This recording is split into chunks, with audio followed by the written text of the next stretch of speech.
центре и находимся. Вот там есть нулевой километр у нас. Вот, Мечеть именно нашего первого президента, героя России Ахматова Джигадырова. В 2008 году построили сердце Чечни, называемое. работы проводили с Громадской городской конференции. Протяженность дороги 3 километра.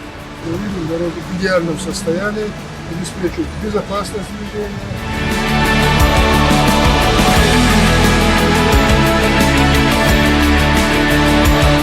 Работы идут с опережением календарного графика, завершение работ в ноябре, но мы ожидаем уже в октябре месяце, в конце октября, объект будет введен.